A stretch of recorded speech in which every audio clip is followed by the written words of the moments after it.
වසරකට ලෝකයේ පුරා මරණ මිලියන 10ක්. වසරකට ලංකා පුරා මරණ මිලියන 14000කට වග කියන්න ඕන පිළිකා රෝග ගැන වැඩි විස්තර දැනගන්න කැමතිද? ආන්න එහෙනම් මෙන්න මේ වීඩියෝ එක බලන්න.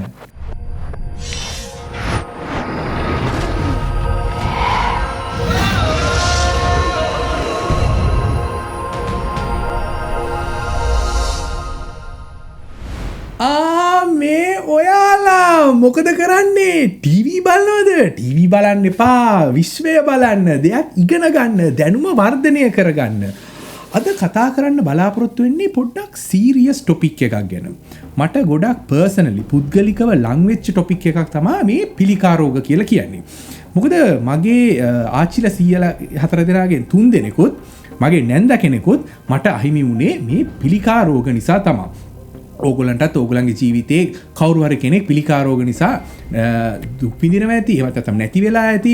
ඒක නිසා මම හිතුවා මේ ටොපික් එක ගැන පොඩ්ඩක් කතා බහ කරන්න. පිළිකා කියලා කියන්නේ මත් නැත්නම් කැන්සර් කියලා ඉංග්‍රීසියෙන් කියන්නේ අම්බ්‍රෙලා ටර්ම් එකකට කියලා කියනවා. මේකට කුඩ යෙදුමක් කියලා අපිට සිංහලෙන් කියන්න පුළුවන්. ඒ කියන්නේ මේ ටර්ම් එක මේ යෙදුම වටේ තව උපයෙදුම් 100ක් විතර තියෙනවා කියලා විද්‍යාඥයෝ හොයාගෙන තියෙනවා. කැන්සර් එකක් එහෙම නැත්නම් පිළිකාවක් හටගන්නා තැන අනුව තමයි ඒකට ඒකේ නම වැටෙන. උදාහරණයක් පෙනාලු පිළිකා තියෙනවා, චර්ම පිළිකා තියෙනවා, හමේ ඇති වෙන බඩවැල් පිළිකා තියෙනවා, කොලොරෙක්ටල් කැන්සර් කියලා කියනවා. එතකොට පියයුරු පිළිකා තියෙනවා. ඔය වගේ ආදී කීමකී නොකී තැන්වල ශරීරයේ පිළිකා හටගන්න පුළුවන්. කොහොමද මේ පිළිකාවක් කියන එක ආරම්භ වෙනව ඇත්තේ? මෙහෙමයි. සෛලයක් තියෙනවා නම් පිළිකාවක් ඇති වෙන්න chance එකක් තියෙනවා. කර්මයකට වගේ අපි හැමදෙනාම ජීවත් වෙලා ඉන්න හැමදෙනාම වගේ හැදිලා තියෙන්නේ සෛල වලින්. මම, ඔයා, අනිත්‍යු, ගස්වැල්, කොළ, එතකොට යම් බල්ලෝ, පූසෝ, ඉත්තෑවෝ, මුගටියෝ මේ නරි ඔය හැම එකම වගේ හැදිලා තියෙන්නේ සෛල වලින්. සෛල වලට වෙන්නේ මොකද? සෛලයක් අලුත් සෛලයක් හදද්දි කරන්නේ එක මෙහෙම තියෙන සෛලෙන් ටොක් ගාලා දෙකට වෙන වෙන එක තමයි සිද්ධ වෙන්නේ. මේ පැත්තේ තියෙනවා මේ සෛලයක් එකපාරට ඉලු ගාලා අය වගේ සද්දයක් එනවා නැත්නම් මම දන්නේ නැහැ. එහෙම වෙලා දෙකඩ වෙලා සෛල හැදෙනවා. මේ සෛල මෙහෙම print වෙද්දී සමහර වෙලාවට පොඩි typing mistakes වෙනවා. සෛලේ න්‍යෂ්ටි. සෛලේ න්‍යෂ්ටියේ තියෙන මොනවාද? DNA. අපි DNA ගැන වෙන දවසක ආයි කතා කරමු. මේ DNA වල තමයි තියෙන්නේ සෛල වලට හැසිරෙන්න ඕන විදිය උපදෙස්. නීති රීති. ඔක්කොම තියෙන මේ DNA කියන මේ protein set එකේ තමයි ලියවිලා තියෙන්නේ. මේකේ හැටියට කියනවා මෙච්චර සයිස් එකට ලොකු වෙන්න ඕනේ, අච්චරක් දේවල් තියෙන්න ඕනේ, මෙන්න මේ කාලෙදි මැරිලා යන්න ඕනේ, කොහොම කියලා තියෙනවා. මේතර printing mistake වෙන්න පටන් ගත්තට පස්සේ සමහර ඒවා මේ අස්වාභාවික ලෙස හැසිරෙන්න පටන් ගන්නවා. මේකට කියනවා abnormal growth එකක් කියලා ඉංග්‍රීසියෙන් කියනවා. අස්වාභාවික ලෙස මේවා හැදෙන්න පටන් ගන්නවා. එතකොට මේ අස්වාභාවික සෛල ඒගොල්ලන්ගේ කියන්නේ වැරදිච්ච මිස්ටේක් තියෙන වැරදිච්ච අයිටම් තියෙන සෛල තව print වෙන්න පටන් ගන්නවා. මේකට ටියුමර් එකක් කියලා ඉංග්‍රීසියෙන් කියනවා. මේකට සිංහලෙන් ගෙඩියක් කියලා කියන එක තමයි කියන්නේ. උනාට ඒකචර ගැළපෙන වචනයක් නෙවෙයි මට තේරෙන විදිහට. ඒක නිසා අපි මේකට ටියුමර් එකක් කියලා මෙතෙන් සිට කියමු. හොඳයි අවුලක් නැහැ. දැන් දන්නවා ටියුමර් එකක් කියන්නේ මොකක් හරි අස්වාභාවික වර්ධනයක්. අස්වාභාවික වර්ධනයකට තමයි ටියුමර් එකක් කියලා කියන්නේ. හරිද? අහන්නකෝ. ඉතින් මේ ටියුමර් ಜಾති දෙකක් තියෙනවා කියලා සඳහන් වෙනවා. එකක් තමයි බිනයින් ටියුමර්. ඒ කියන්නේ මෘදු මොළො කිසි කරදරයක් නැති ටියුමර්ස් තියෙනවා. ඊට පස්සේ මැලිග්නන්ට් ටියුමර් කියලා තියෙනවා. ඒගොල්ලෝ දුෂ්ටයි. ඒගොල්ලෝ මාරක ඒවා. එහෙම නැත්නම් ජඩ. ඒ වගේ නරක ඒවා තමයි මැලිග්නන්ට් ටියුමර් කියලා කියන්නේ. මේ බිනයින් ටියුමර් කියන ඒවා කපලා අයින් කරන්න පුළුවන් ශල්‍ය කර්මයක් කරා ගොඩක් වෙලාට එහෙම කරන්න ඕනෙත් නැහැ කියලා සමහර තැන්වල සඳහන් වෙනවා. මේ වයින් වෙන්නේ මේ අස්වාභාවික සෛල හිමීට ටික කාලයක් තිස්සේ ඇදිලා පොඩි ගෙඩියක් වගේ වෙනවා. සමහර ඒවා මේ අවයව ඕගන්ස් වලට තද වෙන්න පුළුවන්, රුධිර වාහිනී වලට තද වෙන්න පුළුවන්. ඒක නිසා රුධිරය ගමන් කරන එක නවතින්න පුළුවන්. ඒ කියන්නේ අද ඕගන් එක කියන්නේ අවයවය හරි විදියට වැඩ නොකරෙන්න පුළුවන්. ඔය වගේ දේවල් සිද්ධ වෙන්න පුළුවන් නිසා මේවා කපලා අයින් කරන්න පුළුවන්. මැලිග්නන්ට් ටියුමර් කියන ඒවා එහෙම සෙල්ලම් කරන්න පුළුවන් දේවල් නෙමෙයි. මේවට තමයි කැන්සර් කියලාත් කියන්නේ. මොකද මේවා මාර වේගයෙන් හැදෙනවා. ඒ කියන්නේ හිතන්නකෝ දැන් අපේ පෙනහල්ලේ මැලිග්නන්ට් ටියුමර් එකක් පටන් ගන්නවා. සති කිහිපයක් ඇතුළත මේක විශාල growth එකක්. එහෙම නැත්නම් වැඩුමක් බවට පත් වෙලා මේක නිකන් අඩි ගෙඩියක් වෙලා අපිට හුස්ම ගන්න අමාරුයි. එතකොට ගියාම මොනවද කියන්නේ ශරීරයට ඔක්සිජන් ලබා ගන්න අමාරුයි. ඔය ගොඩාක් අවුල් සම්බන්ධ දේවල් වෙන්න පුළුවන් මේ මැලිග්නන්ට් ටියුමර් එක කරා. මේ මැලිග්නන්ට් ටියුමර්ස් ගලවලා අයින් කරන්නත් ගොඩක් අමාරුයි. මොකද ඒවා ඉතා වේගෙන් වර්ධනය වෙන නිසා. ඊටත් අමතරව තවත් සීන් එකක් තියෙනවා මේ කැන්සර් වලට සම්බන්ධ මෙටස්ටැටිස් කියලා. ස්ථානාන්තරගතකරණය වගේ මොකද්ද සිංහල වචන නැතිව මට හරියට මතක නැහැ. ඒ කියන්නේ තැනක ඉඳන් තව තැනකට ඒවට යන්න පුළුවන්. ඒ කියන්නේ මේ කැන්සර් සෙල්ස් අර මේ ඇබ්ඩෝමල් ග්‍රෝත් එකෙන් හැදිච්ච සෛල අපේ රුධිර වාහිනී හරහා ඒතකොට කියන වසා පද්ධතිය හරහා වසා පද්ධතිය ඔයගොල්ලෝ දන්නවනේ කියන්නේ ලිම්ෆැටික් සිස්ටම් කියලා කියන්නේ. ඒ කියන්නේ අපේ ශරීරයේ තියෙන සෛලවල ජරාව අයින් කරන්න අපේ ඇඟ ඇතුළේම හැදිලා තියෙන පොඩි සුවේජ් සිස්ටම් එකක් කුණු ගෙනියන විදියක් තියෙනවා. මේක ඇතුළට රිංග ගන්න පුළුවන්. ඒතකොට ඒක ඇඟ පුරා යන්න පුළුවන් වසා ගැටිති ඒ කියන්නේ කුද්දටි කියන ඒවා ඉදිමෙන්න පුළුවන්. ඒවල කැන්සර් හැදෙන්න පුළුවන්. මේ වගේ ඉතාම දරුණු දෙයක් තමයි මෙටස්ටැටිස්ටික් කැන්සර් එකක් කියලා දොස්තරවරු එතකොට කියන වෛද්‍යවරු විද්‍යාඥයෝ හඳුන්වන එක. මේක සෙල්ලම් කරන්න පුළුවන් දෙයක් නෙමෙයි. ඊට පස්සේ මම කතා කරා මුලදී ඒ කියන්නේ විවිධ කැන්සර් හැදෙන තැන අනුව ඒවට එක එක නම් කියනවා කියලා. ඒකට අමතරව වෛද්‍යවරු පාවිච්චි කරනවා විදි 4ක් කැන්සර් වල ටයිප් 4ක් තියෙනවා කියලා. කියන්නේ වර්ග 4ක් තියෙනවා කියලා හඳුන්වනවා. පළවෙනි එක තමයි කාසිනෝමා කියන එක. මේක මේ හැම මත එහෙම නැත්නම් විවිධ අවයව වල පටක මත හැදෙන කැන්සර් එකකට තමයි කාසිනෝමා කියලා කියන්නේ. ඒකට සාකෝමා කියලා තව එකක් තියෙනවා. මේක හැදෙන්නේ අපේ අස්ථි පද්ධතියට. එතකොට ගියාම මාංශ පේශි වලට. එතකොට ගියාම රුධිර වාහිනී වලට පිළිකාවක් හැදෙනවා නම් මේවට සාකෝම කියලා කියනවා. ඊට අමතරව තියෙනවා ලියුකේමියා කියලා කැන්සර් වර්ගයක්. ඒක ඔයගොල්ලෝ ගොඩක් විට අහලා ඇති. ඒ කියන්නේ මේක සිද්ධ වෙන්නේ අපේ ඇටමිදුළු වල තමයි මේක සිද්ධ වෙන්නේ. අපේ ඇටමිදුළු වල තමයි හැකියාව තියෙන රුධිරයේ සෛල අලුත් ඒවා හදන්න. මේක ආවට පස්සේ අපේ රුධිර සෛල හරි විදිහට හැදෙන්නේ නැහැ. ඒක නිසා ප්‍රතිශක්තිකරණය අඩු වෙන්න පුළුවන්. විවිධ වෙනත් රෝග තත්ත්ව ඇති වෙන්න පුළුවන්. ඒක නිසා මේවට ලියුකේමියා කියලා කියනවා. ඊට අමතරව ලිම්ෆෝමා සහ මයිලෝමා කියලා තව දෙකක් තියෙනවා. ඒකත් ඇති වෙන්නේ අපේ ප්‍රතිශක්ති කරන පද්ධතියට තමයි. එතකොට මේ printing mistake අර මම කලින් කිව්වනේ printing mistake කියලා. දැන් ඕගොල්ලන්ගේ ඔළුවේ මේක ඇති කොහොමද මේ printing mistake සිද්ධ වෙන්නේ?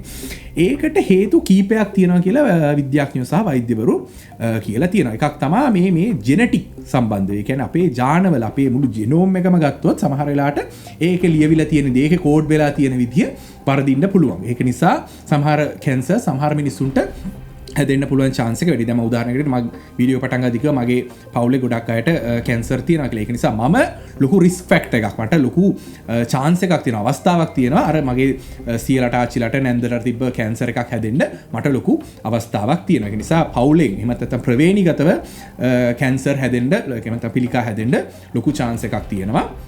මේ විවිධ පිළිකා රෝගවල හැටියට. ඒ කියන්නේ ඒක මාර සීන් එකකින්ද අපි කොච්චර පරිස්සම් වුණත් සමහරට ඕගොල්ලන්ට කැන්සර් එකක් හැදෙන්න තියෙන chance එක ගොඩක් ලොකුයි. මොකද ප්‍රවේණිගතව මේක එන නිසා මාර කලින් කිව්වා වගේ. ඊට අමතරව විද්‍යාඥයන්ගෙන් දොස්තරලාගෙන් ඇහුවොත් කොහොමද කැන්සර් එකක් හැදෙන්නේ කියලා ඒගොල්ලෝ මොකද්ද පළවෙනිම කියන්නේ? දුම්බීම. ඔව් හරියටම හරි. දැන් ඔය සිගරට් එක බිබින්දලා නැවැත්තුවානේ. ඔය පේනවනේ. හරි ෂෝක්. හරි ෂෝක් දිගටම කරගෙන යන්න. හොඳ දෙයක් ඔය පුරුදු වෙන්න. මම ඒ කියන්නේ දුම්බීමට විරුද්ධ වෙන්නේ මොකද ඒක නිසා ඇතිවෙන්න පුළුවන් රෝග ගොඩක් තියෙනවා. ඒක විශේෂයෙන්ම ඇතිවෙන්න පුළුවන් රෝග තත්ත්වයක් තමයි මේ පිළිකා රෝග. ගොඩක් වෙලාට අපි හිතනවා දුම් බිව්වම මොනවද කියන්නේ පිළිකා රෝගය හැදෙන්නේ පපුවේ නැත්නම් පෙනහල්ලේ විතරයි හැදෙන්න පුළුවන් කියලා. මුඛ පිළිකා හැදෙන්න පුළුවන්, බඩේ ඇතිවෙන්න පුළුවන් පිළිකා විවිධ තැන්වල. මොකද මේ පිළිකා කාරක අන්න ඒ ගැන කියන්න එපා. පිළිකා කාරක කියලා දෙයක් තියෙනවා. මේකට කාසිනොජන්ස් කියලා ඉංග්‍රීසියෙන් කියනවා. මේ කාසිනොජන්ස් පිළිකා මොනවද කියන්නේ දුම්බීමෙන් සෑහෙන ප්‍රමාණයක් කාසිනොජන්ස් අපේ ඇඟ ඇතුළට අපි ඇතුල් කරගන්නවා. අපේ බ්ලඩ් ස්ට්‍රීම් එකට, අපේ පයින් හලු වලට, අපේ ඇඟේ හැම තැනටම, අපේ හැම සෛලයක් වගේම ආවරණය වෙනවා මේ දුම්බීමෙන් අපි ගන්න විවිධ මේ නරක රසායනික ද්‍රව්‍ය නිසා. ඊට අමතරව දෙයක් තියෙනවා. කියන්නේ අපි විකිරණයට නිරාවරණය වෙලා තියෙනවා නම් ඒ කියන්නේ උදාහරණයක් හැටියට සූර්ය විකිරණය. කියන්නේ අපි ඉරේලිය නිතරම වැඩ කරනවා නම් සන්ස්ක්‍රීන් එක කියන්නේ ඉරු ආවරණ පාවිච්චි කරන්න තු ඇඳුම් වලින් වහගෙන අපි එළියේ ඉන්නේ නැත්නම් අපිට සූර්ය විකිරණය ඇවිල්ලා විවිධ විශේෂයෙන් චර්ම පිළිකා ඇති වෙන්න පුළුවන් විදියක් තමයි මේ විකිරණයට අපි මේ වෙන කියන විකිරණශීලී තැන්වල වැඩ කරනවා නම් ඒ කියන්නේ හොස්පිටාලයක රේඩියෝග්‍රැෆි එකේ වැඩ කරනවා නම් එහෙම නැත්නම් ඇස්බෙස්ටෝස් තියෙන තැනක වැඩ කරනවා නම් ඔය වගේ තැන්වල වැඩ කරනවා නම් අපිට විවිධ ප්‍රමාණයේ කාසිනොජන්ස් අපේ ඇඟ ඇතුළට යනවා. ඉතින් මේක නිසා මේ කාසිනොජන්ස් වලින් ඈත් වෙලා ඉන්න එක අපි කරන්න පුළුවන් ලොකු මුලේ තියෙන වැඩක් තමයි ඒක. මොකද මේ ඒ කියන්නේ මට අමතක වුණා කියන්නේ ආහාරවලත් මේක තියෙනවා. අපි මේ දවස්වල ලංකාවේ ගොඩක් මේකට ගහ ගන්නවාත් ඒ කියන්නේ මේ මොනවාද ආහාරවල වහ තියෙන. කියන්නේ හැබැයි අපිට ඒක අමතකයි. මොකද කිරුල මාරුණානේ. කිරුල දැන් ඔක්කොම මේ කිරුල ගැන කතා කරන්නේ ඒකටවත් මතක නැහැ. අපේ පොල් තෙල් වල අපේ ආහාර ಜಾති වල සමාගම් ඇති වෙන්න මේ වල වහ තියෙනවා කියලා අපි දන්නවා. ඒ වුණාට ඉතින් සමාගම් කඩන් වැටේ කියලා අපි මොකුත් කිව්වේ නැහැ. ගොන් කතා ඒවා. සෝරිය පොඩි ඒක මම පොලිටිකල් වෙන්න කැමති නෑ එපිසෝඩ් වල උනාට පොලිටිකල් වෙන්න ඕනේ සමහර තැන් වල මොකද අපි දැන වහ කරනවා නම් විශේෂයෙන්ම ලංකාව වගේ රටක ඒ කියන්නේ අපි සෞඛ්‍ය ආරක්ෂාව ඒතකොට මේ හෙල්ත් කියන බෙනිෆිට් එක මිනිසුන්ට නොමිලේ ලබා දෙන රටක මේ වගේ කාසිනොජන්ස් අපි එදිනෙදා ආහාරයට ගන්නවා කියන එක එච්චර හොඳ දෙයක් නෙවෙයි ඊට අමතරව අපි හිතනවා මේ ප්‍රොසෙස්ඩ් කෑම වල විතරයි මේ කාසිනොජන්ස් තියෙන කියලා කියන්නේ කෘත්‍රිමව හදපු කෑම ඒ කියන්නේ සොසේජස් බේකන් අරවා මේවන් නූඩල්ස් එතකොට ඔය වගේ දේවල් වල චුට්ට කාසිනොජන්ස් තියෙනවා අපි ඒවා නිතරම ආහාරයට ගන්නවා නම් අපිට පිළිකා හැදෙන්න පුළුවන් chance එක ගොඩක් වැඩි කියලා විද්‍යාඥයෝ සහ වෛද්‍යවරු එදාදි පටන් කියනවා කවුරුත් මේක අහන්නේ නැහැ මොකද ඒ ආහාරවල මිල ඉතාමත් අඩුයි ඒක නිසා ඒවා අපිට මිලදී ගන්න තියෙන හැකියාව වැඩි ඒක නිසා අපි විශාල ප්‍රමාණවලින් මිලදී ගන්නවා ඊට පස්සේ අපි ඒ ඉතුරු කරගත්ත සල්ලි කැන්සර් වලට බෙහෙත් ගන්න කියලා වියදම් කරනවා ඕක තමයි මේකේ මේ ඩයිනමික් එක ඒකේ විදිය ඉතින් ඔය කාසිනොජන්ස් වලින් ඈත් වෙලා ඉන්න පුළුවන් නම් අපිට කැන්සර් හැදෙන්න තියෙන chance එක ගොඩක් අඩුයි ඊට අමතරව සමහර වෛරස් වලිනුත් අපිට කැන්සර් හැදෙන්න පුළුවන් chance එකක් තියෙනවා. දැන් උදාහරණයකට human papilloma virus HPV කියලා ඔයගොල්ලෝ ගහලා බලන්න. ඒක මේ ලිංගික සම්ප්‍රේෂණය වෙන වෛරස් එකක්. මේක නිසා කාන්තාවන්ට ගැබ් කියලා පිළිකා ගර්භාෂ පිළිකා මේ වගේ විවිධ ආකාර පිළිකා හැදෙන්න ලොකු අවස්ථාවක් තියෙනවා. ඊටත් අමතරව අපේ ලයිෆ්ස්ටයිල් චොයිසස් කියලා කියන්නේ කියන්නේ අපේ ජීවත් වෙන විලාසය අනුවත් එක කියන්නේ එක්සර්සයිස් ප්‍රමාණය අඩුයි නම් එතකොට අපි අර කලින් කියපු විදිහේ ප්‍රොසෙස්ඩ් මීට්ස් නම් ගොඩක් කන්නේ. එතකොට රතු මීට් ඒ කියන්නේ රතු මීට් කියන්නේ රෙඩ් මීට් කියලා කියන්නේ රතු මස් జాතිය. ඒ කියන්නේ හරක් මස්, එළු මස්, එතකොට බැටළු මස්, ගෝණ මස්, ඒ වගේ රතු පාට මස් జాතිය. ඒ කියන්නේ ගූල් මස් අරවට මේවට මේ ඒ කියන්නේ රතු පාට මස් කනවා නම් ලෝක සෞඛ්‍ය සංවිධානයෙන් කියලා තියෙනවා අපි කන්න ඕනේ සතියකට ග්‍රෑම් 100ක් 60ක් විතර ඊට වඩා කනවා නම් අපි කැන්සර් රිස්ක් එක කැන්සර් එකක් එහෙම නැත්නම් පිළිකාවක් හැදෙන්න තියෙන අවස්ථාව chance එක එන්න වැඩි වෙනවයි කියලා ඒගොල්ලෝ කියලා තියෙනවා. ඉතින් ඒ නිසා ඒව ගැන අවධානයෙන් ඉන්න ඕනේ. එතකොට මේ පිළිකාවලට මොකක් හරි ප්‍රතිකාරයක් තියෙනවද? පිළිකාවලට මොකක් හරි කියෝ එකක් තියෙනවද? ඇත්තටම කිව්වොත් මේ වෙද්දී අපිට ප්‍රතිකාර තියෙනවා ට්‍රීට්මන්ට්ස් තියෙනවා ඒකත් උනාට බෙහෙතක් ඒ කියන්නේ කැන්සර් නිට්ටාවටම පිළිකා නිට්ටාවටම සුව කරන්න පුළුවන් නැත්තරම නැති කරලා දාන්න පුළුවන් බෙහෙතක් තාම නැහැ මොකද කැන්සර් වැඩ කරන හැටියට මාර්ක් කෙලින් කියවනේ මේ සෛල වලින් වෙන්නේ මේ හැටවත් පේන්නේ නැති දෙයක් නිසා මේක වෙන්නේ ඒක සෛලයක් තව තැනකට ගිහිල්ලා එතන ග්‍රෝත් එකක් හදන්න පුළුවන් එතන වැඩිවීමක් ඇති කරන්න පුළුවන් එතන ටියුමර් එකක් හදන්න පුළුවන් තව තැනකට යන්න පුළුවන් ඒක පුරා යන්න පුළුවන් ඒක නිසා එක විදි තිබ්බට දැන් උදාහරණයක් හැටියට ශල්‍ය කර්මයක් කරලා ගොඩක් පිළිකා කෑලි අයින් කරන්න පුළුවන්. ඒ කියන්නේ ඒකෙදි දැන් උදාහරණයක් හැටියට පියවර පිළිකාවලදී පියවරක් හෝ දෙකම කෙනකින් අයින් කරනවා. ඉතින් මේකත් එක ජීවත් වෙන එක ගොඩක් අමාරු දෙයක්. මතක් වෙද්දී මගේ ඇඟේ කෑල්ලක් අයින් කරලා තියෙන කියලා හරි අමාරු දෙයක් නේ. ඒකත් එක ජීවත් වෙන ඊට අමතරව දැන් බඩවැල් වලින් කෑලි කපලා අයින් කරනවා. ඊට පස්සේ මේ දෙක එකතු කරලා ඊට පස්සේ ඒකේ ගොඩක් ඒක පහු වෙලා ඒකත් එක ජීවත් වෙන එක ගොඩක් අමාරුයි. ඒ වගේ ගොඩක් මේවා තියෙනවා. දැන් උදාහරණයකට පුරස්තිගාන්ති ප්‍රොස්ටේට් එකේ කැන්සර් හැදෙන්න පුළුවන් පිරිමි අයට. ඊට අමතරව වෘෂණ කෝෂවල කැන්සර් හැදෙන්න පුළුවන් විශේෂයෙන්ම තරුණ වයසේ අයට හැදෙන්න පුළුවන්. මොකද කැන්සර් කියන එකට යාළුවනේ මේ පිළිකාව කියන එකට වයසක් ભેදයක්, ලිංග ભેදයක්, ජාතියක්, ආගමක් ඒ කිසිම දෙයක් බලපාන්නේ නැහැ. වයස උපදිච්ච තැන ඉඳන් මරණ තැන දක්වාම කැන්සර් හැදෙන්න ලොකු අවස්ථාවක් තියෙනවා. ඉතින් ඒක නිසා ශල්‍ය කර්ම කරලා ගොඩක් කැන්සර් වලින් වලට ප්‍රතිකාර කරන්න උදව් කරන්න හැකියාව තියෙනවා. කැලි කොටස් අයින් කළා. ඊට අමතරව කීමෝതെරපි කියලා එකක් තියෙනවා. ඒකෙදි කරන්නේ විවිධ කෙමිකල්ස් විවිධ රසායනික ද්‍රව්‍ය අපේ කැන්සර් එක තියෙන තැනට ඉන්ජෙක්ට් කරනවා ඇඟ ඇතුළට දානවා. ඒක සමහරලාට රුධිර வாහිනිය හරහා යවනවා නැත්නම් කෙලින් මේ සයිට් එකට වෙලා තියෙන තැනට යවනවා. ඒ වගේ ගොඩක් දේවලුත් සිද්ධ කරනවා. මේවට බෙහෙත් කරන්න. ඊට අමතරව රේඩියේෂන් තෙරපි කියලා තියෙනවා. අපි කලින් කියපු විකිරණය කැන්සර් හැදෙන්න බලපාන විකිරණයම අපි පාවිච්චි කරනවා මේ කැන්සර් සනීප කරන්න. මේ කැන්සර් කදම්බයක් විකිරණ කදම්බයක් බවට පත් කරලා බීම් එකක් බවට පත් කරලා ඇඟේ අවශ්‍ය තැනට ඒක ටාගට් කරලා ඇටැක් කරලා කැන්සර් සෙල්ස් මරන්නත් පුළුවන්.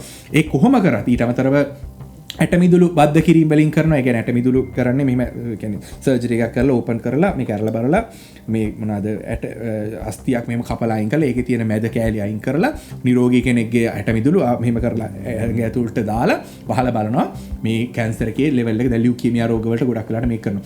හරි තත්ත්වය හරියන්න පුළුවන්ද කියලා. මේ කොහොම කරත් රෙමිෂන් කියලා සීන් එකක් තියෙනවා. ඒ කියන්නේ මේ කැන්සර් එක ආපහු නැවත එන්න පුළුවන් ලොකු අවස්ථාවක් තියෙනවා. ඒක නිසා අර කියන්නේ ප්‍රයිමරි කෙයා කියන එක කියන්නේ අර පළවෙනියටම සර්ජරි එකෝ කීමෝതെරපි එකෝ මොන හරි කරලා අයින් කරාට පස්සේ අවුරුදු ගාණක් යනකම් පිළිකා රෝගියෙක් නිතර වෛද්‍යවරයෙක් ගාවට ගිහිල්ලා මේ චෙක් කරලා ටෙස්ට් කරලා අර මේවා කරලා බලන්න උවමනාව තියෙනවා. ඉතින් ඒක නිසා විවිධ ප්‍රතිකාර කර්ම තිබ්බට නිට්ටාවට සනීප කරන්න පුළුවන් විදිහක් අද වෙනකන් අපි හොයාගෙන නැහැ. ඒක නිසා පිළිකා රිසර්ච් පිළිකා පිළිබඳ හොයාගැනීම් නිතර අවුරුදු ගානක් තිස්සේ අපි මාර ලොකු සල්ලියක් වියදම් කරලා කරනවා මේ ප්‍රතිකාරයක් හරි විදිහේ නිට්ටාවටම සුව කරන්න පුළුවන් දෙයක් හොයාගන්න විදිහක් තියෙද කියලා. දැන් ගොඩක් අය කියනවා ජාන වෙනස් කිරීම වලින් ඒ කියන්නේ DNA තෙරපි වලින් මේක කරන්න පුළුවන් අනාගතේ අරකයි මේකයි ගොඩක් දේවල් කියනවා. ඒ වුණාට කවුරුත් තාම හරි විදිහේ දෙයක් හොයාගෙන නැහැ. එතකොට අපි කොහොමද කැන්සර් එකකින් බේරෙන්නේ? කැන්සර් එකකින් බේරෙන්න තියෙන chance එක ගොඩක් අඩුයි. මොකද අපේ ජානවල සිදුවෙන වෙනස්කම් අපිට තාම control කරන්න බැරි නිසා. ඒක නිසා අපි carcinogens වලට අපි දන්නෙත් නැතුව නිරාවරණය වෙන්න පුළුවන්. මේ පිළිකා කාරක වලට අපි නොදැනුවත්වම අපි නිරාවරණය වෙන්න පුළුවන්. ඒක නිසා අපි දැනුවත්වමත් වෙන්න පුළුවන්. දැන් මම කලින් කතා කරා දුම්බීම ගැන. අපි දැන දුම්බනවා නම් දැන මේකෙන් කැන්සර් එකක් හැදෙන්න පුළුවන් කියලා. ඒක ඇත්තටම පොඩි මෝඩ වැඩක්. ඉතින් සල්ලිත් ගොඩක් නාස්ති කරගෙන අපි ඇයි ලෙඩ වෙන්න මෙච්චර මහන්සි වෙන්නේ කියන එක මේ පොඩි තප්පර ගණනක පොඩි මේ සුවයක් පොඩි ආතල් එකක් වෙනුවෙන් මම වෙන වචනයක් නැතිඳ කිව්වේ වෙනුවෙන් ඇයි අපි එහෙම දේවල් කරන්නේ නේද? ඒක නිසා අපි පුළුවන් තරම් කාසිනෝජන්ස් වලින් ඈත් වෙලා ඉන්න ඕනේ. ඒකෙන් ලෙඩ හැදෙන්න පුළුවන් කියන එක අපි හොඳටම දන්න නිසා.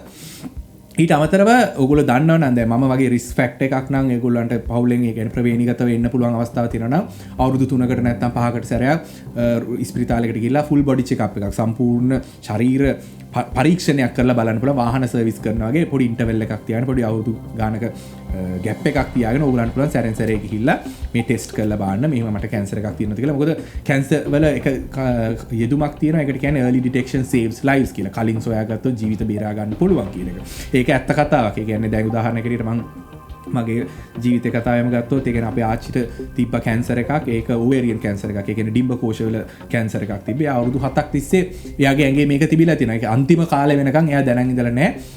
මෙහෙම දෙයක් මට තියෙනවා කියලා. ඒ වගේ ඒක නිසා නිතර පරීක්ෂණ කරලා බලනවා නම් නිතර ස්කෑන් කරලා බලනවා නම් දේවල් චෙක් කරලා බලනවා නම් හොයාගන්න පුළුවන් කැන්සර් පොඩි කාලේ. ඒතකොට පොඩි කාලෙකදී අර ටියුමර් එක ඔය මෙටාස්ටැටිස් තත්ත්වයට පත් වෙලා නැත්නම් කැන්සර් එකකට ට්‍රීට් කරන්න පුළුවන්, කැන්සර් එකක් ප්‍රතිකාර කරන්න පුළුවන් chance එක ගොඩක් වැඩි. ඒක නිසා ඕගොල්ලන්ට පුළුවන් නිතරම මේක තමන්ගේ කියන්නේ එදිනදා ජීවිතේ මම හැම අවුරුදු 5කටම සැරයක් ගිහලා බොඩි චෙක්අප් එකක් කරනවා. මොකද මම දන්නවා මේකද මගේ ඇඟේ කැන්සර් එකක් හැදෙන්න තියෙන chance එක ගොඩක් වැඩි නිසා. ඒක නිසා ඕගොල්ලන්ට පුළුවන් මේක ඕගොල්ලන්ගේ හැබිට් එකක් කියලා නැත්නම් පුරුද්දක් බවට පත් කර ගන්න ඕන. ඔච්චරයි ඉතින් කතන්දරේ. තව කැන්සර් ගැන ගොඩක් වෙලා කතා කරන්න පුළුවන් උනට ඕගලන්ට බලන්න මේක ගැන වැඩි වෙලා නැති නිසා මම ඕගලන්ට පොඩි නිකන් මේ දැනුම් කොටසක් විතරයි දුන්නේ. තව දේවල් ඕගලන්ට හොයලා බලන්න ඇති වෙන වචන හම්බ වුණා නේ. කැන්සර් හැදෙන්නේ කොහොමද? වර්ග මොනවාද? කොයි තැන්වලද හැදෙන්නේ? කොහොමද මෙටාස්ටැටිස් වෙන්නේ? ඔය වගේ ගොඩක් දේවල් අද ඕගොල්ලෝ මේ වීඩියෝ එකෙන් ඉගෙන ගත්තා. ඒක නිසා ඕගලන් යාළුවොත් එක්කත් මේක ෂෙයා කරන්න අමතක කරන්න එපා. මොකද එතකොට ඒගොල්ලන්ටත් මේ දැනුමම ලබා ගන්න පුළුවන් නිසා.